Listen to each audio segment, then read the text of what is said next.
Welcome back to the Red Path. Today we're going to have a quick look on how to defeat one of our greatest enemies at the moment, that is the Silent King. For the Necrons, they're riding high right now on their Obsec dynasty. They're really doing well in the meta and they're going to be a pretty common army that we're going to have to face. Now the Silent King is a common part of one of the best Necron lists, in fact most of the best Necron lists, so the chances are you'll be playing against the Silent King and the Necrons are reasonably high, especially if you're going to GTs and things like that.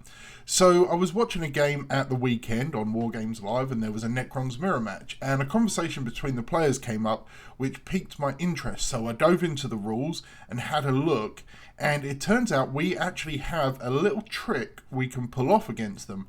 Not every player is going to be aware of this, probably not even every Necron player, especially if they're not dedicated players of the faction. So typically, you know, most World Eater players right now, you're going to be running some amount of Red Butchers.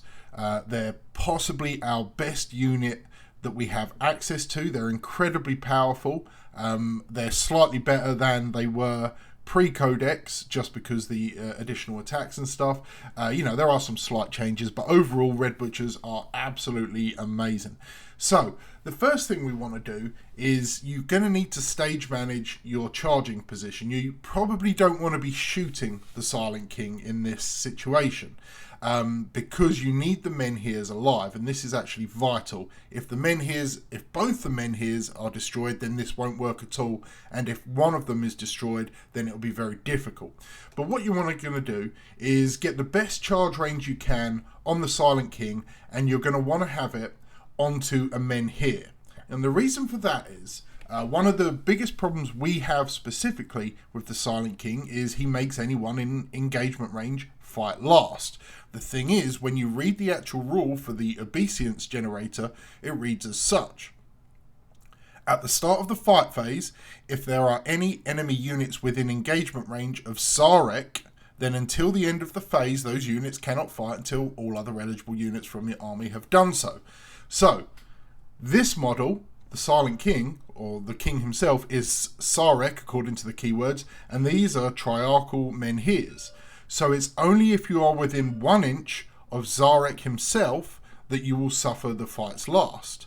So okay, let's say we roll our charge here and we get a tasty 6 or 7, more than enough to pass this 5-inch charge.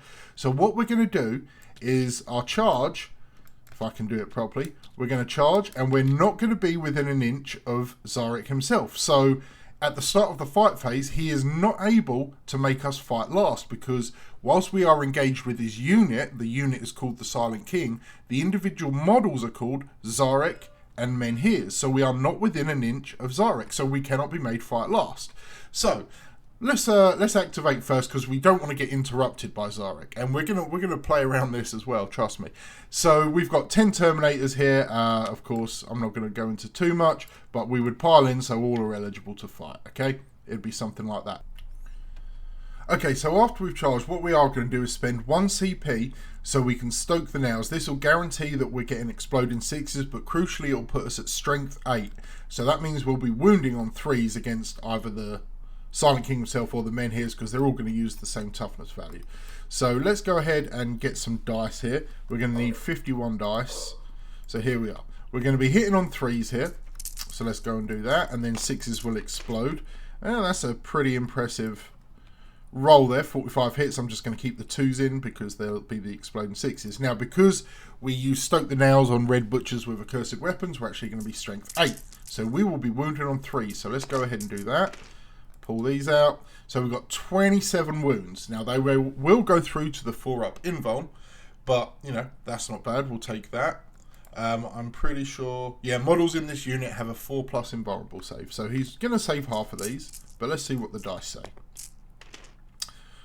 Okay, actually saved less, but okay, so he took 17 damage. I think that's quite over what you would typically expect, but you know what, we're going to take it. So that's actually going to kill, there's 5 damage there, 10 damage there, and we did 17 overall.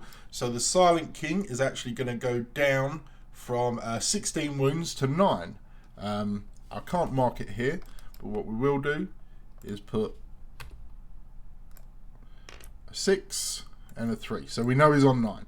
Okay, so now we've killed the menhirs in our first activation. So maybe newer players or less combat focused players will think, well, okay, he can just interrupt now.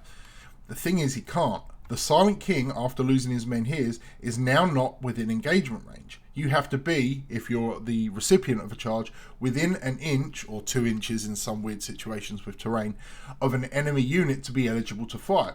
So now we would go on to the next combat, if there is one. Say we charge some Scorpec Destroyers or something. Maybe the Necron player chooses to interrupt with those, maybe they don't. We finish all that off, and whenever we choose to, we will come back to the Red Butcher's second activation. Because, as they are a charging unit, they are eligible to perform their second activation now. So you will notice we did not consolidate on our last activation because we did not want to be within an inch. Now we could have consolidated to be just outside of an inch, which would be the better play here, just to make sure in our second activation everyone got in. So there's our consolidate. We are still outside of an inch. Everything else on the battlefield has happened, and we knew that we couldn't be interrupted here, so now we're just going to go ahead and pile in somehow like that. There's our pile in. We will now get our second activation, and the Silent King hasn't been able to do a damn thing. So let's get 51 more dice on the board, because that's how we roll as Red Butchers. And again, our Stoke the Nails will still be factoring in.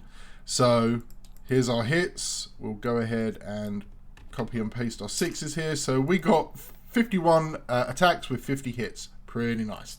So again, we're wounded on 3s.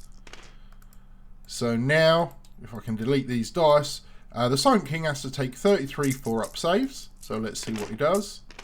I don't think he's long for this world, to be honest. He just took another 18 damage, which will kill him twice over at this point. And there he goes. He probably does his auto-explode or something. That is how you get around the Silent King's Fight Last aura. This won't work, or Fight Last ability. This obviously doesn't work on every unit in the game that has Fight Last. It's kind of a special situation because this is a multi-model unit with separate keywords on the Triarch Menhirs and on Zarek himself.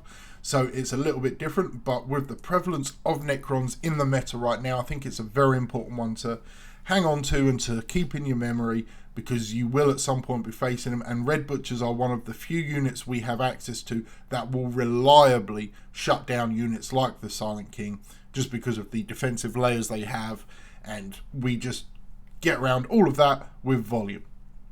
Alright folks, that's it for this one. Just wanted to make a quick video sharing this little bit of cheeky jank, and it is all 100% illegal. It's not cheesing the system. The rules as they are actually written, and this isn't a raw argument, they specifically say that it is Zarek himself who has the fight last, not the menhirs, and the order of operations and eligibility to fight in the fight phase is also clear and well documented. So yeah, that's it for this one. Stay healthy, stay safe, and kill main burn.